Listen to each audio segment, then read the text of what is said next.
Liquid, priority actually matters the most of any of the matchups because you have 3 heroes that you want to take out. We saw Wisp, Shaker, and Coddle, the main 3. And then if you have first pick, you can just ban Wisp and Coddle and take Shaker yourself, and then you're actually in a pretty good position. I think one of the series that they won was when GH was put on a Visage, and he wasn't really able to do anything. And that's, I think, how you want to limit Team Liquid. 10 seconds remaining. Yeah, I mean, there's a number of heroes that seem pretty important in terms of fighting against Team Liquid. Obviously, Wisp and Coddle, we see Team Empire banning both of them. They're the significant heroes in the meta, which we see Nightstalker and Batrider. I should say the meta for TI. These have been the most popular heroes. Did they ban Ancient Apparition last game? Yes, they did. Yeah.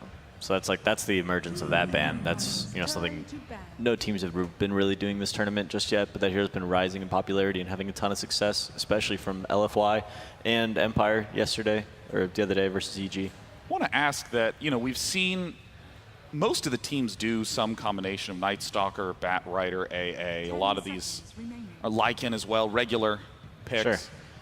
Has Team Liquid stepped into that at all? Because I'm trying to remember if they've ever. It depends if they get their comfort picks. They'll definitely take Coddle early. They've taken Wisp early. They'll absolutely go for Nightstalker early. But this is the Darkseer Slardar approach is a direct response to that Nightstalker first pick. Slardar can actually give you some decent vision on enemy heroes with Amplify when you do kind of lose track of your opponents in the nighttime. And Darkseer with the Ion Shell will allow Slardar to actually battle up against Nightstalker in the early laning phases. And already, with these 2 heroes, you have this combo vacuum into Slardar, Blink, Stun. Yeah, pretty easy to execute Darkseer combo. It's quite nice to have that with the first 2, so they don't have to commit any other heroes for the Darkseer combo. The lineups when they pick Darkseer without any of these combos just feels a bit off. So yeah, I would like to see Team Liquid still pick up one more Initiator. I know it's something I've been harping on all week, but I think two people that have blinks and can go in and stun. So in that sense, nice. They have that there, right? Like both Slardar and Darkseer will get a blink later on. I don't know how much of an initiator Darkseer is. I think he's more of like a counter initiator, or how you have someone stun, the enemy team reacts, and then Darkseer Slardar come in with this big combo. 10 seconds remaining. Team Liquid showing respect to Resolution, chucking Sven out of the pool. Of course, Sven is just super solid in this tournament already. That Warcry giving his team armor is really, really great against Slardar. Kind of negates his amplify damage. I think it's far more underrated for Sven, because a lot of people just know Sven about the jungle farming with his great cleave and huge amounts of damage, but you guys have been bringing up Warcry again and again every time Sven's mentioned. Armor is a really important aspect of this game. Physical damage is, especially in the late game, is the majority of the damage that is happening on teams. I think they're going to get Oracle on Liquid. It's a hero that Kuroki plays quite some, and they have Batrider on Empire, so it's a very good counter to make sure that you aren't afraid of the Batrider ultimate. I think we've seen them run that support duo before too, Oracle Slardar. Yeah. Looks a little risky to run versus Nightstalker. I wouldn't feel comfortable as Oracle. What hero would you feel comfortable on as a 5? I guess not really any. Yeah, there's not a lot of great options. It's like Ogre. Lich? Yeah. Ogre. Ogre Lich. Yeah, but Lich, we talked about Nightstalker roaming a little too much for Lich to keep up with. But Lich totally ignored by both teams so far.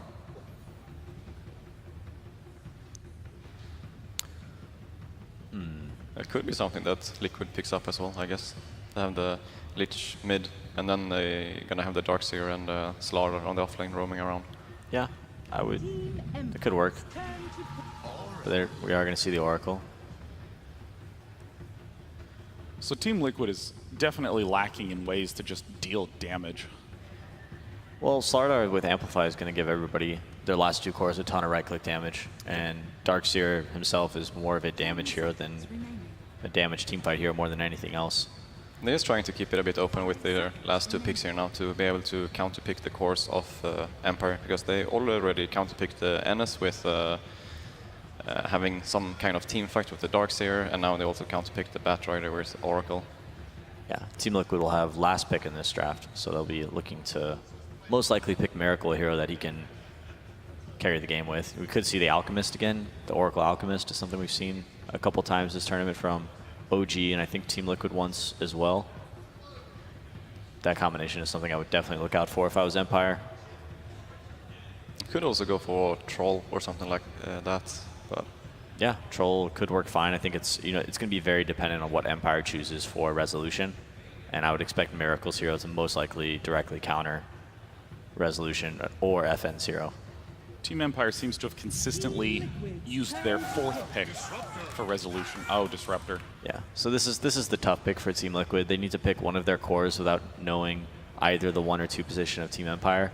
That's kind of the advantage that Empire has here, but it goes back the other way when Empire has to pick their next 2 cores before they get to see Liquid's final pick. 10 seconds remaining. So this is, my opinion, the hardest pick for Team Liquid, and then they might go for something that can go both mid and safe lane to make sure that they get the advantage to swap up the lanes with the last pick. Could always go Huskar too, because they first banned AA, which is good versus other heroes, the Necrophos, the Coddle, which didn't end up being in the pool, and the Huskar.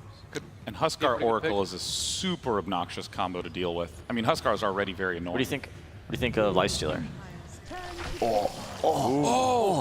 Yes. Gosh, you got the prediction in the nick of time. All right, so this is what I was gonna say. I think Lifestealer is one of these heroes that can actually solo lane up against Batrider. You can use Rage to remove all the sticky napalms, and it's a nice infest bomb with Slardar. That's a combo that we used to see all the time. Even we used to see first 2 Lifestealer Slardar. You could just burst somebody immediately. Now with the Anti-Mage pickup from Empire, Anti-Mage, of course, is the farming monster, the final boss in a lot of matches. And Nightstalker, Batrider have been doing a great job roaming around the map, getting kills, making space for whomever their carries are. This carry matchup is actually pretty interesting to watch. There's a couple different timings where it goes both ways. I think in the ultimate late game, Anti-Mage is absolutely supreme, but in the mid game, Lifestealer could build some somewhat early game items and have like a ton of physical damage to put down Anti-Mage. Anti-Mage pretty resistant to magic damage, but physical damage in the early game before he has Butterfly can be quite problematic. Especially the timing when Slardar gets his dagger. They're going to be able to kill him during the first Absolutely. And time after that. yeah, the Anti-Mage pick is great. I like it. It's also very good against the Darkseer. Yeah, it's so. a similar idea of picking the Lifestealer against Batrider. They pick Anti-Mage up against Darkseer, who can actually solo that lane if he needs to, and have an impact throughout the entire game. I think Liquid really needs to pick the last hero that are good against the Anti-Mage, so they actually can go late game. Because as you said, if it actually goes late game, Anti-Mage is a lot better than Lifestealer 1-on-1. I don't think there's that many mids that are good versus anti-mage though. The best that we've seen is TA, but even TA I would say is lackluster versus Yeah. AM. Yeah, I don't think to lock him I don't down. like TA versus Bat either, Yeah. usually. I think something like a Necrophos to be able to burst him, so they jump in with a For Liquid? Yeah. Okay, yeah, that's a lot of... It's an intelligence score up against Anti-Mage. Could be a Yes, nice it's mana void a target. Ghost Shroud though, so Yeah, it's okay. that's true. And Anti-Mage isn't going to build a Diffusal, right? Have you seen Miracle? He could. Miracle's built I'm sure a it's lot. not that bad. Diffusal is such a good item right now. Yeah. Like, Diffusal way Anti-Mage. more common than That's we the future. New meta being emerged here at TI7. Last ban from Team Liquid was Razor. This hero with the static link, incredibly good versus Lifestealer throughout the entire game. Just getting rid of him and not having to worry about something problematic like that. It's pretty tough for Empire. They really don't have a great idea. Oh, they left Alchemist. Okay. Do you think I'm worried Team about the Liquid. Alchemist. I really am. I think it's Lena's pretty good too. for Team Liquid, I think it's good follow-up for Slardar and good like mix of magic and physical. yeah. It's not I it's agree. not an int hero that gets owned by anti-mage. I think Alchemist is one of the best as well because the Anti-Mage doesn't really want to play fast, he just want to farm. And if you farm against the Alchemist, you're just going to lose the farming game. Yeah, I think you just pick Alchemist and give him a poor man shield and put him mid up against Puck. an insta-pick Huskar? Huskar. All right. Miracle Huskar, we're in for a treat. Oracle Huskar, Oracle keeps this hero Glue alive. Stick is going to be on Puck. I noticed that they curiously left Puck out of the ban phase. So like, okay, if they want to true. pick Puck, they can leave always open for the Huskar last. Interesting to see Ghost Stick on Puck. Looks like FN will be on Batrider in this game. The drafts are complete. Team Liquid versus Empire, with Team Liquid leading 1-0. Thank you very much, Day 9. And indeed, game 2, we've got it. Oh, you got a Huskar. The panel didn't seem to expect it. You mentioned it. I don't know if necessarily Empire prepared for this, but that final pick, the Miracle Huskar. Panel was looking at like Alchemist and Huskar at like the 4th pick, and then yeah, they were looking more at Alchemist versus that Anti-Mage, but Huskar here is a big menace. They have a very good timing window where Anti-Mage can't really do too much versus that hero because he's just going to snowball out of control. Feeling very concerned for Empire. They have 4 heroes that actually do little to nothing versus Huskar and Oracle. I can't quite remember, but I think back at Dream League, wasn't it when Rezo was with Planet Odd? They had a game against Liquid where they had the Rezo Anti-Mage, Liquid picked the Huskar, and they Liquid just stomped that game. It was like Empire, or it was Planet Odd, of course. They were trying to make space for him the whole time. They're trying to fight all around it, and Rezo's like trying his hardest. And even at the end of the game, I went up to him and I was talking to Rezo, and he's like, this was the absolute most impossible anti-mage game I've ever played in my life. Yes. He's like, even if I'm online, even if I get Battlefield like 12 minutes, it's still super difficult. This one's, they have some chances, some windows here, just because the Night Stalker can be pretty good, and if they snowball the lanes, to be able to deal with what Liquid's got. But Liquid's got very hard pressure for the lanes too. So I think it's going to be really tough for Empire this time around. Absolutely. I mean, as we're saying, we saw Rezo plus Planet Odd weren't enough to deal with the Miracle Huskar lineup from Liquid. Our Empire plus Resolution going to be enough to deal with it. I mean, looking at the heroes they have around it, what is the best way that Empire go around this game? How do they stop Liquid getting ahead and steamrolling 20 minutes, Huskar getting unstoppable? They need to like crush the lane somehow, but they don't really have the heroes to do that. It's going to be tough for them to deal with it. This is the nature of what it is. And it's not even just that, it's that Liquid also has backups. Yeah. They were talking about the Lifestealer pick, like PPD mentioned. Very good game for this, for the Infest bombs to, if GH has a good start, if Matu does too, they're both going to be able to snowball around and put a lot of pressure onto that anti-mage.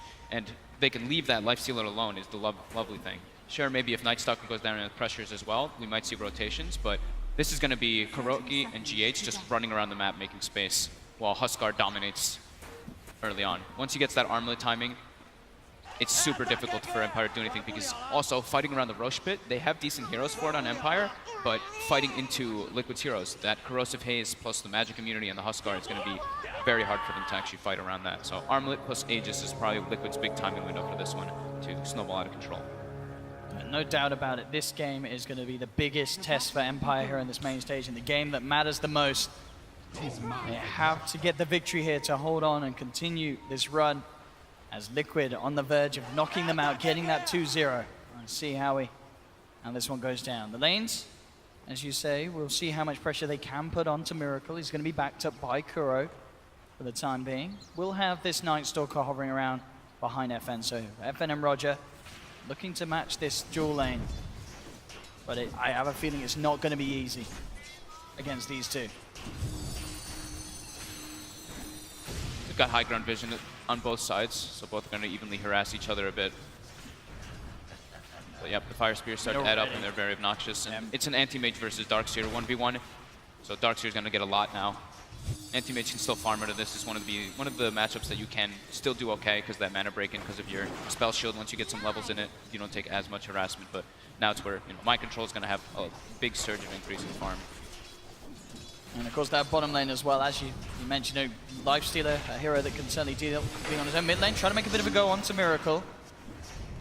Miracle's going to be fine. First few levels, the Huskar is susceptible to those right clicks and that damage that starts to add up from the Puck and the Night Stalker. Very high base damage.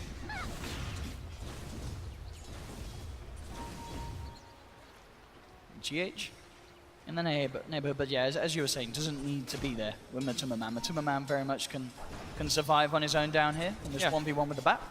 Just gives Ghost Stick more farm, of course, if they do the 1v1 matchup. But you get an Orb of Venom on Lifestealer, and you could just start trading hits with the bat for the most part. And Resolution getting a little bit of space as well, whilst Mind Control heads to the side camps with the Darkseer. Top lane will be opened up. Mid lane, CS-wise, 8 for Miracle against the 5 for 2 of FN. Roger back in the lane. Miracle constantly being backed up by Kuroki. And just in case anything gets a little too scary. Yeah, I mean, but Miracle is their most important thing, so just backing him up is the most crucial thing they can do. GH and Roger just kind of looking at each other. They're just like contesting each other's bounty runes. They're bringing the Disruptor over, maybe seeing if they can make a bit of a go onto the mid lane, trying to close the gap here, seeing if they can get a grab, but already Miracle and KuroKy back off. Same time down bottom. Ticked down a bit here, but he should be fine once he gets under tower. And Miracle's trying to turn actually. Look towards Miposhka. Bringing the spears stacked up, but he does get glimpsed away. GH also trying to close the gap. They're going to chase this though. They've got another Fortune's End, and there's going to be a crush follow-up. This should be first blood right here. And GH brings him down. The rotation for Liquid making this mid lane even scarier. The Arcane Rune on Kuro, really just letting that happen there. The reduced cooldown on Fortune's End, having it up super quickly there. Resolution is getting his farm though on that top lane. But definitely, as we've seen, Liquid can certainly get the momentum going to the point where it doesn't matter how farmed at all this anti-mage is in the first 10-15 minutes. If the other lanes are going their way and if they can start to get the ball rolling, once these level 6s come online, once they start to group up. Yeah, that's exactly what it is. Yeah, once Liquid starts to group up with that armlet, once they take over the Aegis timing, it's all about if anti-mage is going to be able to split push hard enough and his team can make the space for him to become that super massive anti-mage that they really need him to be in that later stage if it gets to that point.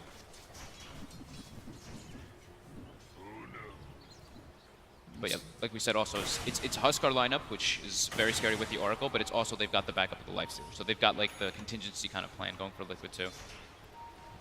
Mind control getting decent levels and nearly has that soul ring, so maybe then can look to try and turn back into the lane, put some pressure back on Resolution. Resolution continuing being backed up by the Disruptor. So not feeling scared at all, feeling very confident in this lane. 4 minutes first night. Let's see what Roger's going to be able to accomplish here. GH gets the crush. Doesn't actually get slowed by the Void now. He does, though. They're going to get some stickies on him. Should be able to chase him out with a few more, but do they want to continue the chase? With the next crush coming out, the stickies are just adding up, and GH should be dead here. Fire, get that, indeed. Getting something out of that first night. Not necessarily the biggest kill, but a kill nonetheless, though. Maybe look towards mid lane. Still hanging around on the sidelines here. KuroKy's just sitting right behind him the whole time. How do you even think about making a go into this Huskar? Even at this early stage, as you say, where he's certainly weaker pre-armlet and whilst the levels are low. How do you, I mean, you can, I guess, look to try and jump onto the Oracle, but you're almost certainly going to pay with your life link, because then Miracle is going to be enabled to They're going to go for a trade. KuroKy maybe going to get hit here by Roger, but the TP coming in from GH. They don't have Fortune's End jumps just up yet, though. You're getting quick TP in from GH, making sure that Empire don't get too aggressive. Still FN keeping up very well in the CS. Like we said, though, that's the nice thing about having the Lifestealer matchup. They just leave the Lifestealer alone, and we've seen GH and KuroKy literally just porting around, trying to make just secure Miracle as best as possible. And Mind Control has resorted to the jungle almost entirely, because anti-mage burning that mana can be pretty annoying. And getting more levels of Ion Shell early is what you want versus that AM. Pressure him in the lane a bit. GH making his way top, wants to put a little more pressure. Matu now getting an opening onto Ghost Stick, but with that Firefly able to get that high ground advantage. Matu unable to continue the chase. Look who's coming with rotation. Coming in. Yeah, Kuro's going to be there. We'll have TP's coming out. Oh, he actually gets on the low ground too. So Ghost Stick's out of there. Top lane, a bit of a dive coming through GH. Started to move him with the Iron Shell. In fact, mid lane, big kill for Empire. As soon as KuroKy leaves, Roger makes a perfect rotation coming in. That's exactly what they need to do. Any chance to get that jump on that Huskar. Pre-coil. That's the nice thing about Night Stalker this early in the nighttime. He's still, that right click is very threatening with the void damage while the magic resistance is low on the Huskar. Top lane though, with that level 3 Ion Shell, they're starting to put a good amount of pressure onto Empire here. Looking to close the gap. Miposhka gonna be in some serious trouble here. I don't think there's any escape here with this Disruptor. Pop down the Thunderstrike, Mana Void comes out, Miposhka's gone. Maybe Empire can get some kills in return. They will get one of them. They look towards GH with their turn up from FM with the Dream Coil. They will take a second. So getting the trade, Rezo involved in both of those as well. Not worth it for Liquid. And diving just a step too far as Empire on point with their reactions. That's the first nighttime. It's very important for Roger to get all these kills, already 4 kills that he's been involved in. Nearly has the phase boots. Certainly going to help any bit of physical extra they can have against Miracle's Huskar. Could make the difference. They're going to look to try and make a go again. They feel that he's relatively on his own. They will get glimpsed back. This is a good chance for Empire to clean him up. They've got the silence, the Thunderstrike, bringing him down low. Miracle will try and turn, but he's gone again. KuroKy not quite there in time to provide any sort of backup. This is exactly what Empire need to be doing. Taking down Huskar, Miracle twice in quick succession. The dream for them in this early game. Yeah, they're slowing down the armlet a bit. He's still going to have it really early because he's bought all the components every time while he's dying, so the Gloves of Haste is the only one that's missing for now. That's where it becomes, you know, just super difficult to kill him with that bonus armor that armlet will give him, and of course the toggle ability. But yeah, that's where Huskar is susceptible, those early levels, like we keep mentioning. It's exactly what they need to be doing. Ghostic farms up a double or triple stack that he had over on the side, finishing up the drums now on the Batrider. Resolution, level 7, up there even with Matuma Man in net worth at the moment. Roger will come across, just find mind control. Make sure gets the surge off in time. Washka's there as well, and in fact with the kinetic field, they've got a good chance of finishing this off. GH coming in to look for the crush to keep him alive, but FN jumps in with the Dream Core. That's enough to take down one. GH, Matuma trying to go for it. Matuma does get this back, but no, the Infest to hold him in position. Sweet little Infest play there from Matuma to juke out the Glimpse, get himself the kill. And they get 2. They get Roger as well on the south. Very neat little play. This time Liquid with the superior reactions to Empire coming deep across Liquid's half of the map.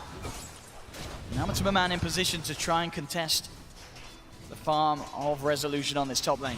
Rezo's going to have a good timing on that Battle Fury. So they're looking pretty okay. 1k gold lead right now for Empire. Liquid's going to be hitting that timing very soon though with that armlet. Yet to make any sort of plays here with the lasso. As you say, he has the drums. Still very much away from the Blink Dagger. But in terms of reacting, it's going to make it a little harder as well for Miracle to look to jump near towers, having the threat of being jumped upon and lassoed. Yep. Unless Kuro obviously is in the neighborhood. Kuro, how's he doing towards that level 6? Yeah, still a bit of time. 4. Yeah, 4. Yeah, still early though. There's the strength of Liquid's lineup gets it once, you know, the armlet comes out once Kuroki hits 6.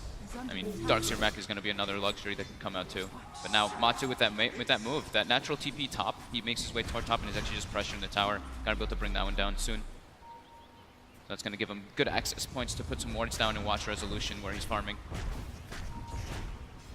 Miracle now starting the siege on that mid tower with that 3rd point in the Berserker Blood for the increased magic resistance.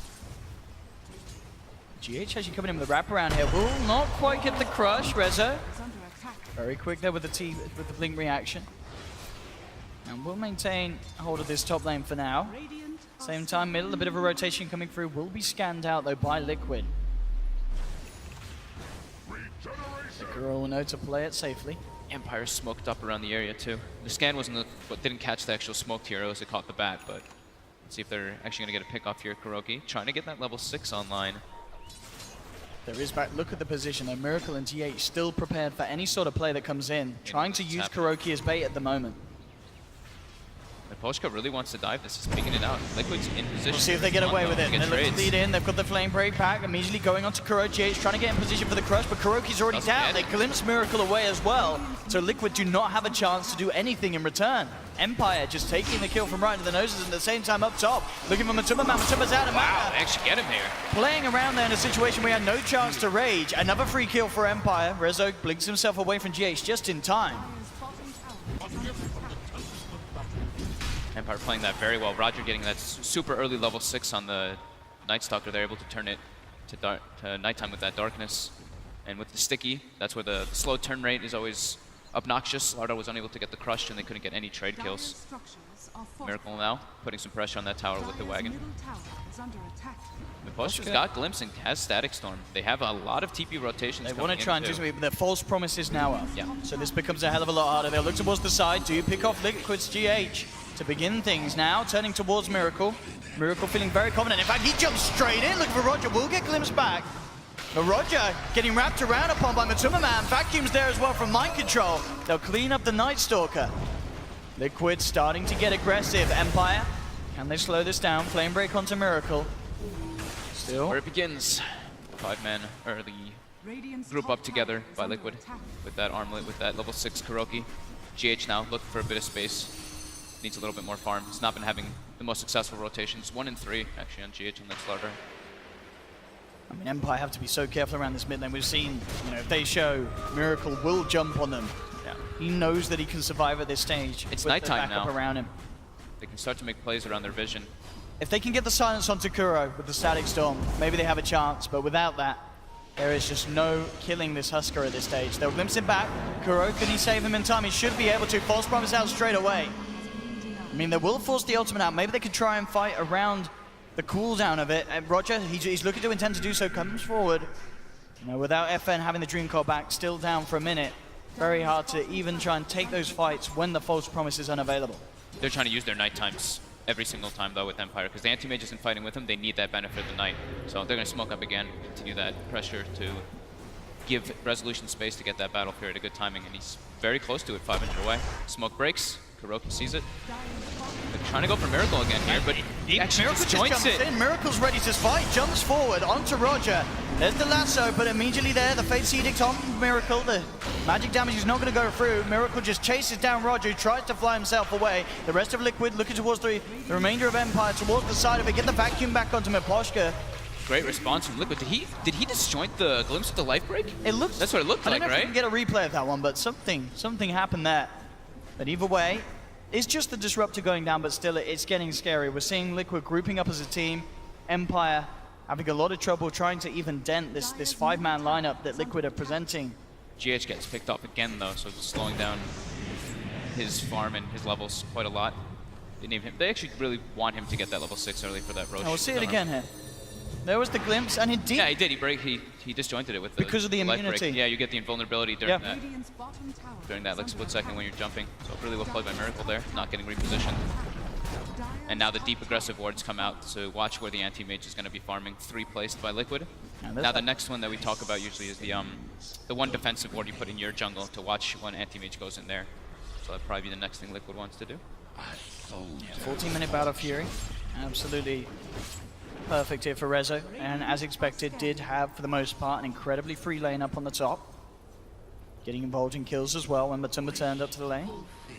But of course, this is all something that Liquid, they allowed this to happen. They know that where they have Rezo this. is too. They're going for him. They get the vacuum up on the high ground, and with the Infest Bomb, really well played there by My Control. Liquid just aware of where he was farming. Yeah, and this is the thing. It doesn't matter what time you let that anti-mage get his Battle Fury by if you're able to kill him, and Liquid have such a good lineup, as the panel mentioned, for taking down this anti-mage that's still going to be in farming phase for quite a while. Yeah, and that was without the ward. They didn't have any vision of him actually being there. They just figured that that's where he's going to be farming since they have 3 aggressive wards. And now they placed the 1 defensive ward to watch when he does walk into their jungle. So yeah, that was just a perfect smoke because there's 2 wards actually there to defend him. Radiant's middle tower is under attack. But of course, under that smoke, they're not able to see them. Still nighttime for 50 more seconds. Empire's trying to keep their aggression going, but Liquid now all are reacting. Everyone is porting down bottom. Yeah, they see them under this ward. And, I mean, Empire, they have 2 heroes here. They could be in trouble. Miposhka goes straight for the TP out. Make it. No cancel there quite in time. Roger still very deep. But Liquid themselves, no wards down here, so Roger may be fine. He doesn't actually have a TP, though. So he's going to have to find a long way out of this. He's going to have to wait. He's trying to go for the courier is what it looks like here with the base boots. It looks like he 1, can get away with 2. it. All right, Roger. We saw him do it game 1. Game 2, he gets it. May pay with his life. GH on the prowl. He now saw him for a second. Daytime he's going to kick in about 8 seconds here. Roger. Roger's hiding though. GH does not know. Roger has the ward advantage. He's going to get away with it. Bottom lane, mind control. Nicely done. Space. Net complete. FN pretty much has the blink dagger. And absolutely crucial item, as we're saying. If either FN can get onto this back line, or you have the Disruptor with the Static Storm, anything that they can do to stop Kuro from being able to save Miracle on the front lines, Yeah, that is got the chance to turn the fight. It's all down to Miposhka and FN. That is the nice thing that they do have. You know, Empire has that very vision-heavy lineup with the Night Stalker, with the Bat Rider, and they have, of course, the puck to get into the back lines. If they can, that's their biggest window to go for those type of plays onto the Huskar. But, you know, it is, I keep mentioning, you know, it's a Huskar lineup, but this Lifestealer is very threatening. Already about to have Desolator finished up on top of that Armlet. So his damage is going to be no joke, and it's really only the Anti-Mage to deal with that. The other 4 heroes do not match up well versus Lifestealer or Huskar. And because of the brilliant way, as you say, with the Desolator, that Liquid are itemizing it whole, it means that there's just no chance that Empire can set up the fight. We'll see GH's vision here as he went for that chase in deep. Roger with that position around the tree line, no vision at all. GH of course making the nice call as well, not to waste too much time hunting for it. gets back to his team. A bit of a smile there as well, as he knows the Duke's successful there. Top lane, Miracle and Matumba pushing down this tier 2. Some tower trade. Very even game though so far. About 1k lead for Empire and 2k experience lead. Top tower has fallen. They've been doing a good job of using those night times aggressively. All 10 kills have been involved with Roger. So these we keep like beating it to death basically, but these roaming forests are really the crucial things for a majority of these teams. They now know where Rezo's farming. We actually do see, I think, the ping coming up from Miracle. And this is what we were talking about. The armlet, the corrosive haze, they can walk straight into Rush Pit, even open wounds on top, so the sustain is there. Empire know that this is going on. In though, yeah, they got did the scan. it outside. They're heading towards the pit. Are they going to be able to take the fight? That Miracle already heading straight in. Jumps forward on Roger with the corrosive haze. Roger just evaporates. Now, they do get the lasso, but again, they should have potential save. They have got a false promise. Static Storm keeping them at bay. Dreamcon as well. Kuroki, he's still got the range though. Gets the false promise off onto Miracle. Miracle no longer in any sort of threat. In fact, Miracle goes forward. He's going to get ghosted with the spears. Back up to full health thanks to Kuroki on the Oracle. And Liquid could head straight back into the pit. Empire, very little they can do at this stage of the game. They need to just hope that the time's going to be there for Rezo to get a few more items. He's trying his damnedest. At least the Manta style. Yeah. He's trying so hard to get that split push. This is what's so crazy though. It's like the Huskar Oracle and the Dazzle Huskar kind of things is, you know, of course he's very immune to most damage, but it's that you're so low. So you have the max Berserker blood like pretty much at all times. So you have 340 bonus attack speed in all of those instances. Yeah, there's just no way that Rezo can turn up to a fight in this state. And they have no damage for, they don't really have the damage for Huskar or a Lifestealer in that case, because he's all their physical. Yeah, this just the Huskar pick, as usually is when Liquid find the chance to pick it, was such a strong final 5th pick. We'll get Glimpse back. He's got Aegis. They may be able to bring him down once here since he's so isolated. The armless upon him, currently not quite in the neighborhood. It's the vacuum wall though, Empire already backing up. They know they can't get him a second time. I think he actually, it looked like he double tapped the armlet there. Maybe a slight mistake. Oh, in fact, Matumba might just find Pushka. Ooh, my Pushka. Quick with the TP out, will keep himself alive. So much weight on Rezo this game. He needs to farm his backside off as the quickest he ever has. Nearly has the Manta. At least at that point, it becomes hard for Liquid to catch him. But of course, the way that Liquid are playing, they really don't give a damn about this anti-mage. They're not hunting him down. They're just pushing the lanes. They know that they can win this game without having to even think twice about the AM if they continue at this pace. Yeah. GH is getting very close to Blink Dagger, so they'll have that catch mechanic at least for him later on. And now the Courier is going to be delivering a lot of items here for Liquid. The Greaves are finished up, the Desolator. And you can see this trying to somehow find the back lines, but Miracle jumps forward, goes to will get the blink off, does have the lasso. He's far away now from Kuro. Kuro getting up to the neighborhood, and there we have it again. False promise out to the Huskar. Miracle's going to be fine. They should be able to get Ghost because he gets nuked down by the Purifying Flames. The two-man stun. Gets the two-man crush as well onto FN and Roger. And Liquid, they can move in for more with the vision from the corrosive haze. Miracle jumps up to the high ground, takes down Roger. The rest of Empire sent back to base. They just cannot deal with this combo. We saw them there trying to somehow wrap around the lineup of Liquid to get to Kuroki, but Kuroki's positioning absolutely perfect, constantly keeping his entire team between himself and that of Empire. They're hunting Rezo. He's got Manta style, so he's able to remove that vision of the corrosive haze, but GH continues to chase, sees the real one. It's going to be close. Unable to find him though, too fast with that blink. I mean, yeah, Miracle as well, 21 minutes in, Halberd has the lifesteal, armlet. I mean, if Empire could somehow defeat this Liquid Huskar lineup, it's going to be quite the performance. They're trying their hardest to make as much space for Rezo. He's getting pretty big. He's got Manta style almost to the butterfly, building toward a butterfly next. Imposture just gets shredded. Playing a support in this game is probably one of the hardest things to do versus a Huskar Oracle. Every time you're seen, you're dead. Roger actually walks up, gets spotted for a moment, but he can fly. Looking to try and get that Solar Crest on Roger. I mean, any sort of thing they can use to try and slow down the potential of Miracle in these team fights. Resolution. Can he do it? I want to say already, I feel that this game for Rezo and Empire's going better than that of Rezo and Planet Odd when we saw them have to deal with Miracle's Huskar. Yeah. And Poshka, though, not having a fun time. Matuma straight in upon him. Empire are there. Can they do anything to react? Oh, the stun and Ben. And Miracle, he's just going to be ready to fight. They do get the lasso off. Try and drag him away, but Miracle jumps down into the river. Ghost Stick ticking down low. Will try for the TP out. Not going to make it, though. The Purifying Flames nuke from Kuro, enough to take him. Raj is going to get cut off, too, it looks like He's here. not getting out of here. The vacuum down to the low ground. Corrosive Haze granting them the vision and the potential to beat down upon him. Empire losing all 4 other than Rezo. Liquid pushing down the bottom lane. All of them are full health. They're all healthy. And Rezo's trying his damnedest to do the split push that he can, going for that AC next. I mean, they may just even This get is the racks timing. here. This is the push. I don't know if Empire can push Liquid out of the base. We'll see how safe Liquid want to play. They don't. They're sticking around. They know that they can stand their ground here. 23 minutes in. Rax. Take a melee Rax from the lineup of Empire. There's nothing that Empire can do at this stage of the game with the draft that they have against a Huskar. Resolution will at least find something in return. They were trying to actually go for that pickoff there. GH was TPing, but it looked like either cancel it or I think he got glimpsed, actually, it looked like, from Miposhka to stop his TP. They smoke up, though. They want to continue that aggression. They want to try to get more out of this. Empire, they've got to run, they've got to hide, but they're not going to get the chance. GH and Matuma straight in onto Ghost Stick. The kinetic field will hold back the Slardar. So no more casualties, for now, at least for Empire. Miracle will back up to the top lane. Tower is under attack. Start to clean it out, push back what Resolution had achieved, and in fact, GH. Invis room. This could be pretty big to pick up one of the heroes. Manta Style is He's still out on his own, though. too. Doesn't quite have backup. Matu's on his way. He blinks away. He blinks out. Doesn't want to try to go for that when there's 3 heroes there.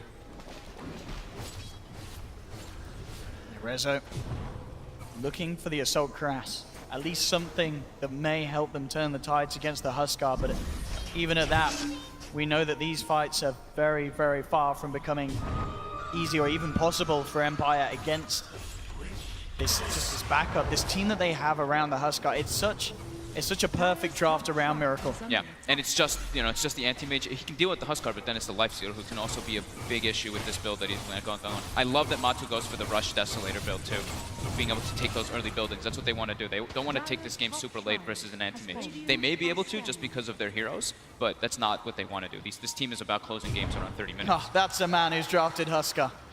The smile there on Kuro's face is lovely, and that's a man that's had Huskar drafted against him. That Ben's very stressed out right now. Dire are scanning. Nearly, well, closing in on having an Assault Cuirass as well on Miracle. As the money for the Hyperstone, about 1,300 to go, and that will be there. Yeah, the AC on a Huskar, Deso, as we've seen obviously on the Timber, as you mentioned, picking it up as his first major item. The last pretty much 13 minutes has had 0 kills for Empire. They have been stuck at that 10 kill mark while Liquid picked up an immense amount, plus Shrines, plus Racks. So that's the timing we were talking about, that armlet into the Aegis, that's where they get their big ball rolling for Liquid, and they've done it perfectly so far. Rezo's trying so hard to get that farm for him to be that carry that he can actually join engagements, but his team just does not match up well versus what Liquid's got besides him. Rezo, nearly at his own Assault Cuirass. So at least something, and as well as obviously for him giving a bit more chance when it comes down to being forced to fight. Also nice for the pushing as well himself. Maybe he can continue to look for this wrap potential. We know that Liquid's lineup, for the most part, to get the job done, they do love to move as 5. Dire's He bottom can try and slowly pull them apart to these side lanes, make them react to his plays. But he has got to be on the top of his game. And so far, in terms of the farm he has, but can Rezo and Empire outplay this incredible force that Liquid have here in this game too? Definitely not if they get Aegis and Cheese. If Liquid gets this Aegis and Cheese, they're going to be able to just walk down the mid, or maybe even just the top lane. Top lane is usually easier to push because there's not as many shrines accessible. Mid is one of the hardest because of that triple shrine. And Roche, we're going to find out in about 10 seconds how long it will be till it respawns. Full AC for Miracle, so already has that one to match up with Rezo's when he does get it. And that's going to make their siege a lot easier. And Roche is a very short timer, 18 seconds until that's going to be coming up. Don't know if Empire can take the fight around that Roche. Kurogi, though, does get isolated by Rezo. So gets at least one pick off here while Kuro's trying to get wards out to prep for that Roche. And they start pinging it out already on Empire. They know that it could be a problem. Now Roche will spawn. My control walks in at the exact timing that it does. I mean, is it at the point where you look to FN and say, you've got to go in for a steal? You've got to look for that Aegis steal play on the puck. They got to go for some trying to big fight. They have to get very good vision around that Roche pit to look for that Oracle. I mean, if they can find Miracle whilst Kuro's down, Miracle very close to them there. They're looking to see if they can get some sort of a catch. Have they got the vision for the glimpse? They have. Miracle glimpse back. They will grab him into the lasso. No, Kuro for 10. Three-man crush. Comes in with the crush, grabs them all. Matumba Man gets the double kill. It doesn't matter that Kuro's not there because the rest of the team have Miracle's back. GH there, quick with the jump in. Now they turn towards Roshan. Empire with 2 down. Kuro's back in the game. This should be an easy Roche for Liquid. And Empire know that they cannot come anywhere near this. It's down, it's gone into the hands of Miracle. The Aegis is there. Aegis and Cheese, their top lane is in a perfect position for Liquid to push, so down the mid lane, the line is drawn. Now Rezo has to try to push out this bottom wave. And now you see Rezo actually puts the BKB into his quick buy. He needs to fight into this next couple situations, but he's still quite a ways away. Here. I mean, there was so much hope here for Empire getting that grab back, but immediately GH joining in with Matumba Man. Very little that Empire could do to react to that. The rage out before Miposhka could get the Static Storm out in response. It was pretty surprising that Miposhka didn't actually just try coating the area with the Static Storm early to preemptively expect maybe some kind of rotations in. Top lane, but here comes the siege. Didn't expect GH there, and yeah. Rezo, the query is though, he is going to look to try and force some sort of reaction. The tier 3 falling though, they have the fortification. Rezo continuing with the split push pressure. Does not push nearly as fast as they do though. And he hasn't quite got the creeps, so the back door slowing him down as well. Now the creeps are back, but already up top, they're losing the full set of racks on this top lane as Liquid claim another. Rezo, how long is he going to stay down here? The fortification coming out from Liquid. He needs the rest of his team to stop Liquid from getting the mega. They'll jump in with the lasso. Static Storm there as well. They do get the silence out. Kuroki was silenced to kind of eventually get the backup. Now he has the false promise. Contra to Miracle. Empire tried their best there to keep the Oracle silence, but it wasn't long enough. Miracle now turning towards Ghosting. Rezo did manage to get a Rax from the bottom. He gets the melee Rax. Rezo gets back. A kill would really be the icing on top of the cake here if Empire can find it, but Miracle just standing his ground. No false promise for a bit. Rezo is here, ready to fight. He's still got Aegis too. Now he's going to jump in, looking for the back line. He's trying to go for Mike John. Miracle jumps on him. Miracle will get brought away there by the glimpse. Rezo able to blink out again. Jump forward from Ghostic, looking for a target here. See if Miposhka can get out. He cannot. Will get brought down by the Cross Face. The crush from GH, but buyback immediately. Ghostic as well. Drawing Liquid away, but Miracle's just standing his ground, beating into the mid-racks, looking for the Mega Creeps. He's going to get it. Mega Creeps are out now in favor of Liquid. Empire, they are still all alive here for this defense. What can they do to stop this now? Up against the Megas. Jump forward from Miracle, looking for Miposhka. He gets the glimpse back, but he's already gone. Miposhka down for 40. Roger, Corrosive hazed up as well. Matumba Man chases him. Resolution moving in, but GG. Good luck next is called by Empire. It's all too much once again. This Huskar pick pretty much setting the game. Some would certainly say from the start. It was such a beautiful pick there from Liquid at the end. I mean, beautiful if you like Huskar things, but of course, if you're a Liquid fan, you would have been smiling all the way there to the end. It is what it is, right? You got Huskar Oracled. Yeah. Not even just a Huskar Oracle, they also have the backup of the Lifestealer. So overall, well-rounded draft from Liquid, and Empire just, these 4 heroes cannot match up versus Huskar Oracle. Nothing you can Anti-Mage takes too long to get online, and they're just able to siege all the buildings. Anti-Mage jumping into those heroes is also just super hard, because let's say the game does get to a point where he's super farmed, he will have to deal with the Darkseer illusion too. So it's just a super difficult game for Empire to do anything. They fought admirably though. That early game was pretty damn crisp from them, but nature of the matchup. And you knew that Liquid, they knew that they had it in the bag the whole time. That we didn't ever see them put any attention towards Rezo. They let this anti-mage get all the farm in the world, as Liquid knew with this draft, with this lineup, with this sort of play, as you say, nothing could be done there by the heroes on Empire's side. But this team knows their strengths. They know their timings with their certain lineups. When they've got this Huskar Oracle, when they've got their Broodmother, when they've got their Coddle, they know when they become the strongest. They know where to hit, when to get that Aegis, when to pressure. Yeah, well, absolutely insane. Of course, Liquid now moving on, getting the 2-0, knocking Empire out after a very admirable run, of course, though, by Team Empire. Coming into this, Hell yeah. a player down, Rezo standing in at the last moment. I think, you know, at the end of the day, they're still going to, obviously for now, not feel content with being knocked out, but the fact that they got it, the fact that they made it here, there's certainly something for the side. They earned themselves a lot of fans. People are definitely looking at this team, much more respect with them. They fought really hard and withstand it. It's admirable. And of course, this is going to be a great platform for Rezo. It's going to be very interesting to see what team looks to pick him up, obviously, after the next shuffle period and such. But what a way to end that game. Liquid, classic Liquid style there with the Huskar, the Oracle combination. Great plays all around, though, in both games from all of their players. They love closing games at 30-minute marks, though. That's just their cookie-cutter Liquid now, it seems, at this point. Nahaz is smiling at home. He certainly is. Liquid indeed. 2-0, knocking Empire out of the competition. We'll be able to head back to the panel to see and hear their opinions. The series is not tied, though. Come on, Valve, please don't lie. It's over. Indeed. We now know that Team Liquid will be advancing forward to face Virtus Pro.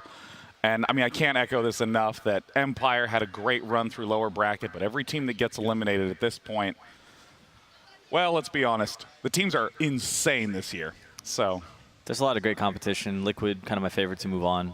Disappointing to see Empire go, but they went beyond expectations. Yeah, and I mean, to talk a little bit about that match and everything that happened, we got Zai joining us. I know there's a lot of fans of Evil Geniuses and Zai out in the crowd, so we're going to get some of your thoughts. What do you think was the big key that let Team Liquid win these matches? Second game in particular, they exploited the last pick very well. I think it was a rather free Huskar game for them. I think Empire last picked the puck, which matches up pretty poorly against Huskar. They had 4 heroes that couldn't really touch him, and Antimage had to get farms. So it was just a timing game, pretty much. Once Liquid reached that point, it was very hard. I really like the point the commentators brought up that they could let Anti-Mage get a lot of farm because invariably they were just jamming so hard into the front door. They had a very good strat, as Sai said, that they just wanted to end the game early. And if you let Anti-Mage get the farm, it's okay if you actually end the game early. But if it actually would have gone through maybe 20 more minutes, I think Empire had a great shot at winning the game. I'm curious, we saw Nightstalker be first pick that game by Empire, and then Liquid used last pick to, like, that surprise pick Huskar to, like, win them the game. Have you noticed any teams like favoring second pick more than first pick at this tournament? I think Newbie in particular is one of the best second picks team this tournament because you were mentioning it on the panel the other day when they played. SCCC seems to get the perfect hero every single game when they have a second pick. Yeah. And it usually just, if the draft looks mediocre up until that last pick, with that last pick they just... Yeah. That's what I've liked about Liquid in now with this lower bracket run. After they lost in the winter bracket, I think they went back and looked at their games and they said, you know, let's really enable Miracle. Let's reserve our last pick, you know, our last 2 picks to make sure that he has a hero that he can succeed on. Yeah. I feel like one of the big outcomes from that game was just how surprisingly little Disruptor was able to do. I mean, we've seen Disruptor do huge plays throughout the entire event, and he was dead a lot. Yeah, bad matchups. Honestly, he does nothing to Huskar. And it was weird because Disruptor wants to fight and he wants to like pick off heroes, but every time he would like glimpse someone back, it was generally like just the Huskar in the front hitting the tower, throwing spears, and then he would glimpse the Huskar back, and Huskar's like, "Oh, you guys want to fight? I'm down." Yeah, it's just not the 2 cores on Liquid side, Lifestealer and Huskar both just don't care about this Disrupt ulti, and if they do at one point, there's also an Oracle sitting behind. Yeah, people like to run into Disruptors, you know, because it's impossible to run away. So that's kind of how you battle against it. It's just when Liquid showed up, they really didn't have any team fight, and Resolution was farming his best on Anti-Mage, but maybe just not the most synergy in the lineup. We could also see that Kuroki was smiling in the like booth. Yeah. It's like such a nice feeling when you're playing Oracle, and you know that if I just like sit behind, I have a good position, and I get the ulti off on like Huskar. If the bat actually jumps in to grab him, you're just gonna win the fight. So. There were a couple dirty Oracle plays in that game where Huskar was literally just a sliver away from death when Oracle lands the ultimate, and right at the end of the fight, boom, at full health, heading back to Roshan. That's the beauty of that combo. Yeah. As long as you get your ultimate off before Huskar dies, he's going to come back, you know, like full strength as if he had an Aegis. And, you know, we do have another lower bracket match coming up, but I want to skip a little bit ahead to discuss Team Liquid that will be going up against Virtus Pro later on today. I mean, just quick thoughts on who you think is going to have an edge in that matchup. I think one of the more entertaining things about that match is most people consider VP this, face rush CIS team that just wants to get in your face and fight all the time. But I think Liquid is perfectly capable of doing that as well. And it sounds like we have the captain, GH, so we can ask him straight up what he's thinking. Thanks, guys. So congratulations, GH. We were just sitting here in the bright lights, and I just turned in before you came to us. I said, I'm really sorry. The panel has a lot to say. And he said, that's a good thing, particularly about Husker and Oracle. I want to talk to you between that and also them allowing you pretty much to have Coddle in the first game. Walk me through the draft. Were you surprised by the heroes you were able to get, and how significant was that in both games for you guys? Well, the first game we got the Coddle, which I think they prepared for. They picked some good heroes to catch the Coddle and to treat our gameplay in a certain way, try to counter us somehow. But I guess we managed eventually to win the game. And the second game, the Husker pick was Miracle Skull. He was like, give me Husker, I want to win this game. How does that go in the pods? You guys just really like fighting for it, like, come on, I got this. It's a lot of pressure to put on yourself too. It is a lot of pressure. I can say that. But when some player just calls for a hero, he's probably confident about it, so he knows he can do a lot of things. This is your very first TI. How have your teammates kind of guided you as far as what to expect and how to handle the mental pressure versus the level of play? Well, yeah, it is my first TI, and the mental pressure is really there. So it's kind of hard at first because, as I remember, our game versus IG didn't go so well. So we had some kind of issues. I think it was some pressure, but we slowly managed to fix that and to just treat this as any other tournament.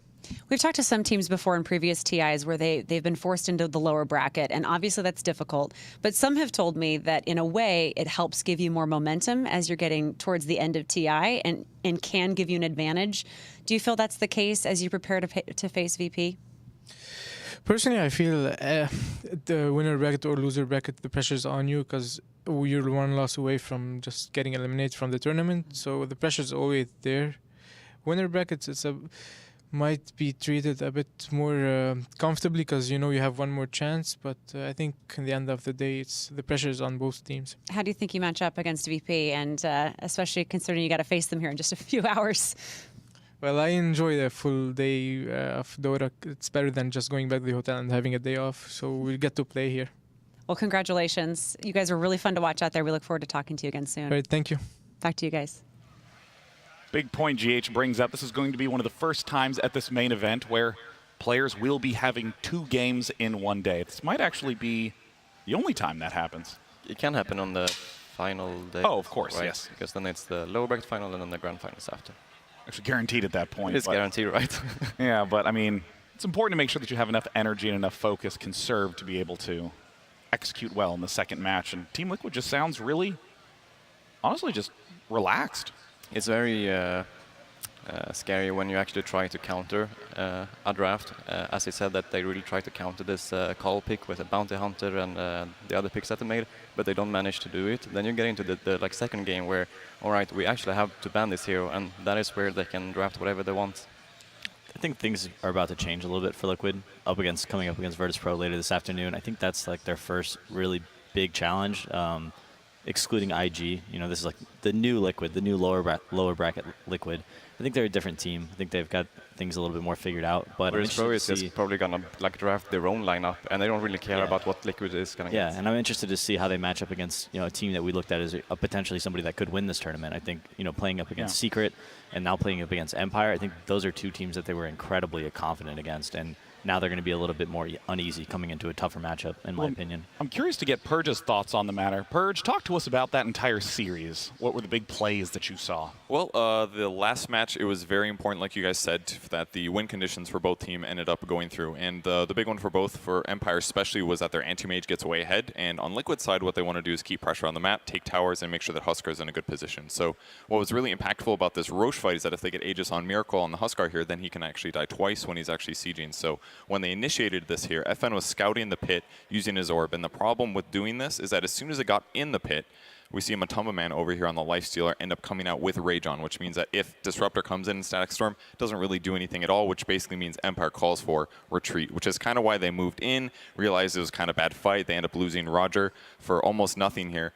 And at this point, Ghostic kind of felt like they could maybe get something out of the Miracle kill, but it just really showed how difficult Huskar is to kill, especially when Kuro here on the Oracle can guarantee that he doesn't die for 6 seconds and also gets a lot of heal. So this gave Liquid a pretty big advantage winning this fight. They got the Aegis as well. Shortly after, Empire was able to kill the Aegis from Huskar, which is a huge thing to grab because then they don't have to actually kill him twice. They can just kill him one time if they get the opportunity.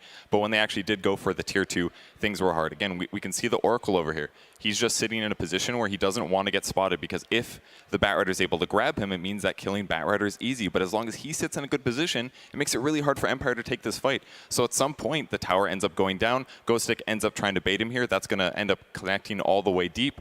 They try to kill him at this point, but the big mistake actually was that FN here ended up trying to commit to killing the Huskar rather than going for the backline on Kuro, because as soon as Kuro gets his ultimate off, everything that we've been talking about ends up happening. Huskar stays alive, he's able to do as much damage as possible, and Empire needed to split that coordination, at least put a silence on Kuro to be able to win that fight, and they just weren't able to do so. Just beautiful coordination out of Team Liquid, and that is what will send Team Empire home. But before they step away, we got Machine with Resolution. Thanks very much, Day 9, getting to hear Purge's thoughts. Now I get to hear Rezo's. It's probably a mixed bag for you. Like you said to me just before we came on air, you were saying like, yesterday or the day before, it was all smiles. This one's not the best of days. It was a fun day, yes, and today it's kind of like, we didn't pull a fight into this series, but at least I wanted to play 3 games. And we had 2 big mistakes during the draft. First of all, we didn't ban Kotal, we banned Earthshaker instead, and it cost us the game. It's like, even though we were fighting, like I was beyond godlike, something like that, but yeah, it happened. Kotal got his Aghanims and he just smashed us. And the second crucial mistake, we didn't ban Huskar. And like we pick anti-mage, and it's really hard to win a game against Huskar's anti-mage. So these 2 mistakes cost us the game pretty much, as I see it. And also like we could have won first game, of course, like if we just like keep fighting them, but we kind of stopped at one point. They took Roshan, they got a kill on me, and the game became rough. And I mean, your adventure here at TI has been quite crazy, right? When did this phone call happen? When did they go, hey Rezo, do you want to just pop to TI and help us out? And now you're sitting here beating EG, beating Cloud9 on that main stage. It's been quite a journey, quite a week. I mean, it was a cool run, of course. Yeah. Like I really enjoyed the time being here and all these emotions, like after this crowd, it's amazing. And I'd like to say thanks to all the people, even though they were cheering for EG, but they were also cheering for us, which was amazing. And I'd like to say thanks to Team Empire that they gave me this opportunity to actually be a player on TI. And I'd like to say thanks also to Valve that gave me this opportunity. Like they allowed me to play here as well. So big thanks to you guys, and I'm excited for next season. Yeah. I think we all are. We can't wait to see more from you, dude. Everyone has been talking you up on that desk. Resolution is a name that just kept getting said again and again. You played some fantastic Dota. Last question, and it's just going to be a quick one. Was this as fun as it looked when you were on that stage? It was super fun. I love TI. This is the best tournament. Like this is the best emotions I ever had in my life. Like previous tournament, previous TI, and this TI is like, woo! The highest highs and the lowest lows. Yes, yes. Like when you lose, it's super, like, I don't know how to say, it's super frustrating, and when you win, it's like super happy. Well, we'll leave it there. We have Resolution, mixed feelings. We'll head back to the desk, and he's going to go ahead and kick back and relax. Thank you, Machine. Thank you, Resolution. An extraordinary player with an amazing attitude, and of course, Team Empire will go out in top 8. But it's time for the very next match to begin, one that a lot of people are very excited about. It's going to be OG versus LGD. Let's bring out our very first team. It's OG.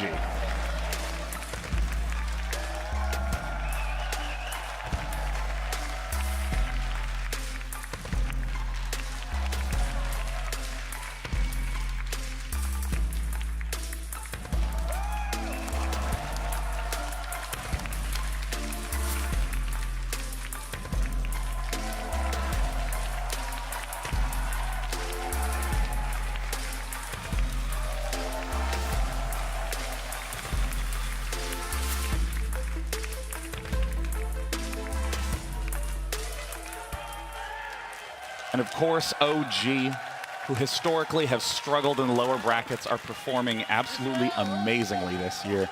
A lot of eyes are on them. Of course, S4 on the team, one of the few players left in this tournament that has the opportunity to win 2 TIs.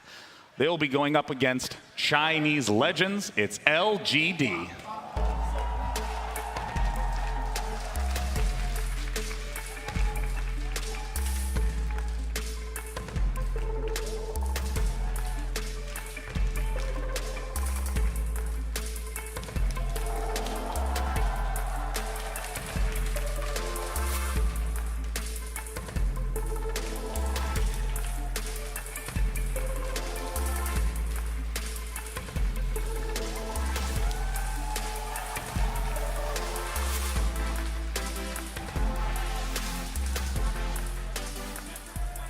LGD, I gotta say, I don't really want to say carried by Magnus, but their Magnus blew me away last round. 11 was an absolute monster. Definitely expect that hero to be addressed in the draft. perhaps banned first 2 even. We're just seeing very, very team-specific bans the further we get into this tournament. Yeah, I mean, was it you were saying, or was it Ake about Magnus? It's kind of hard to pick against him, especially if he's able to get any farm in the game. I think, I can't remember who they played against yesterday, but in the second series, the second game, they actually tried to shut him down a bit. They picked Sven and A against him, but still they couldn't stop his farm. So he still got his Blink Dagger and managed to get some good RPs off. I think 11 is one of the more unique offlaners in this tournament, and I think it's as a result of how LGD plays, because most games they will have a safe lane trialing that's usually very strong, and that's kind of like their original formula for when they play. So 11 is usually left to fend for himself alone at the offlane, which I think. What do you guys think OG is gonna do? Do you think they're gonna let 11 have this Magnus? Or? I think they'll trial in him, to be honest. I think. So they're gonna let it through the draft? I think Magnus is one of those heroes that you're not really scared of unless he has a good lane, right? If he's against some dual lane that doesn't really have kill potential on him, then he'll be a strong hero. But if Magnus is sacked in the laning phase, it's he just can't find farm. Like early on, he actually really wants to get these levels in the Empower as well. So if he has to try to find some slow levels in the jungle, he's gonna level up his nuke as well. So. One thing I've seen this year up against a Magnus lineup, is especially like an early Magnus pick, is you just start gearing your lineup to be anti-melee heroes because they're inevitably coming in the draft. So picking up heroes like Enigma or, I mean, what are some anti-melee heroes that you like, Zai? I mean, OG's played, I think Venomancer, for example, we haven't seen him that much on the main stage, but he lanes fairly well against Magnus. The wards are incredibly annoying for Magnus once the team fights start. And I think, in addition to just having range cores, having superior vision is incredibly important against Magnus. Yeah, we've seen like Night Stalkers a lot against Magnus. It makes his Blink RP incredibly difficult to land. You know, you can't see as much as the map. So when you blink into RP, it's there's a little bit in question. Maybe Panda is quite good against Magnus because if you team fight, you can drag up their carry as well, so he can't really damage during the RP, and you can maybe find the Magnus and kill him before like that as well. A lot of times the farm on Magnus teams gets put onto that one melee hero who's utilizing Empower to farm the map quickly, so if you can have some sort of an anti-carry who could just, like Panda, just cycling him up and deal with him later. Also, haste is incredibly useful for that kind of thing as well. At the same time, though, if they have cleave against the Panda... Yeah, I'm not sure if you can dispel the Empower, I'm not sure. Should be possible with the Storm Panda. You know, I'm curious, because we've talked a lot about Magnus, how important a hero that is for LGD, but if we flip it to OG, what is the big hero or styles or strategies that LGD really wants to shut down? Well, we talked about it a bit yesterday or the day before, and they really need to shut down Ana and S4 at the same time, I think. So they're probably going to try to do that. For me, it's more so Ana. I don't know how, I wish I knew what was going on in OG's head, but I think trying to convince OG to put No-Tail in the mid lane is like the best strategy up against them, just because I think Ana excels so much in that position, and the whole team gets a little jumbled when they're not doing that specific strategy. Interesting. What is it about that? I just think Ana plays the one position for the team, similar to like a Miracle or Sumail or somebody. He is the team's carry. He is the team's #1 net worth hero, and No-Tail kind of fills this role where he's a supportive carry, kind of like Fear has been in the past. Yeah. So it's weird when they start putting a lot of pressure on No-Tail to carry the game, whereas Ana really succeeds in that position. Now, in terms of laning, I mean, do you anticipate Ana might not be in mid lane in this game? They've been doing both, though. It just depends on like which lane that he's gonna get the most farm and not being pressured the most on. They did it quite a lot in the group stages, and they didn't do very well in the group stages. We saw Ana play Sven a couple times. We saw him play anti-mage, and No-Tail would go mid on Panda or Death Prophet, or I don't know if he's played Dragon Knight this tournament, but that would be a hero that he could play in the mid lane. I think from an observer perspective, it can kind of be obvious if there is a mid laner who's getting huge. I mean, we saw this with Ana's Invoker. We saw it with his Alchemist. Just this enormous net worth. So obviously you want to shut this player down because you can see what happens when he's able to get that money. But you've brought up S4 time and time again, Ake. What are the things that S4 is doing that have that high impact that LGD wants to shut down? I mean, the thing is that if they shut down Ana, then if S4 is getting space, then he can get Ana back into the game by team fighting around the Panda or get kills with the Centaur. It's just giving him back some farm that he got because they focused on Ana. And S4 is just very good at that because he's a very smart player. He knows at what hero he has to jump. He knows what he needs from his team to actually kill this hero. So it's just that the role really fits him well to initiate and be able to understand how to take the fight for his team to win. Teams with incredibly experienced players are really good at playing around these new young guys who are more so focused on just playing their own game. And S4, so much experience. He just does what he gets a little bit of farm in lane and he says, "Hey, Ana, how can we help you?" Have you seen any recent examples of these experienced players sort of messing with the young, sort of tunnel vision players? All the time. I mean, we have Sumail, we have Ana, we have Miracle, we have SCC from Newbie, even Paparazzi, pretty new guys on the scene, but are just incredibly talented, and they're getting a lot of experience playing with veterans who understand how to think about Dota and how to win Dota games and tournaments, and how they can help these players to actually get the farm to win the game for them. Exactly. So experience combined with talent and skill. It's a winning recipe. And, I'm curious about also the position 4 that, in the early parts of the tournament, we were saying that position 4 really is the story of this tournament, the ability for that hero to impact this matchup. How's this going to pan out in LGD versus OG? Well, for me, Jerax has been one of the standout fours throughout the entire year, but at this tournament, I think we've seen a lot of people catching up. We start hearing about Afu and who's the guy from Newbie, the 4, Kaka? Kaka. Yeah, just phenomenal players. These 4-position players across the board are stepping up massively. But Jerax was kind of like the original 4-position that got a ton of attention. I think this matchup is somewhat interesting in terms of 4 players, but because you have Jerax on one side, and then you have Victoria, who is not really that flashy of a 4. He's not the Jerax kind of player. He's not an Afu or anything like that. He's just this 4 player who plays stable heroes. He plays his Kunkas, he plays his Nyx Assassins and things like this, and he's just very good at casting spells. Yeah, there's still 4 Chinese teams left at TI. Where do you think LGD rates among those? For me, it was closer to the bottom. Yeah, I think LGD is probably one of the more predictable Chinese teams in terms of playstyle. I think they have a pretty apparent formula at this point in how they play. What is that formula? I think the most notable thing is that their supports do a lot of things together. They start on the tri lane, in the safe lane. Maybe they do some pulls, maybe they don't. But as soon as they get level 2 or 3, they start moving around the map together. They go into the off lane, they go into the mid lane, and they just want to make plays. And then if there's something happening in one lane, then 11 will not hesitate to join them in a skirmish. And more often than not, AIM is also willing to join. So, I mean, if you're the opposing team, do you just assume that there's only one significant threat at any point in time if you don't see the 2 supports, given how much they roam together? You just have to be very aware of where they are on the map, and you have to look at their heroes and understand which heroes they can threaten on the map and which areas they can't go to with their supports, I think. Well, you mentioned that since they do have this predictable formula, how does this get exploited by an enemy team? If you were going to be, telling OG how they should be playing against LGD. I think you could use one hero to keep track of their 2 supports, and that way you have like a 4-on-3 on the rest of the map.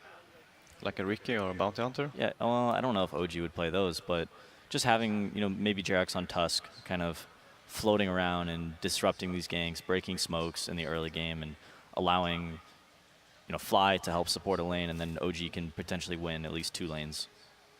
Yeah, I think laning is going to be very important. I think OG probably found their stride at some point in this tournament. When they started out playing groups, I think they were, like many other teams who failed, focused a lot on lanes and kind of went overboard in that aspect. But I think now that they've kind of found their stride again, they've... You guys played them on day 1? We didn't play OG. Oh, that was... They're in Group B. Group B. Yeah. Oh yeah, that's right. The Group B dominance. Yes. So I think they're smarter about how to approach the early game at this point in the tournament, and I would assume the same thing goes for LGD. So it'll be interesting to see how they approach the game. Yeah, the matches as time have gone on have been increasingly close. There's been fewer and fewer short matches, fewer matches that get GG'd out before 30 minutes, and I'm curious to see how LGD and OG wind up faring against one another. It's time for the second best of 3 to begin in lowers. We're doing 3 elimination matches today, Team Liquid versus Virtus Pro after this, but first, it's time to find out who will join them in the top 6. Let's get into LGD versus OG.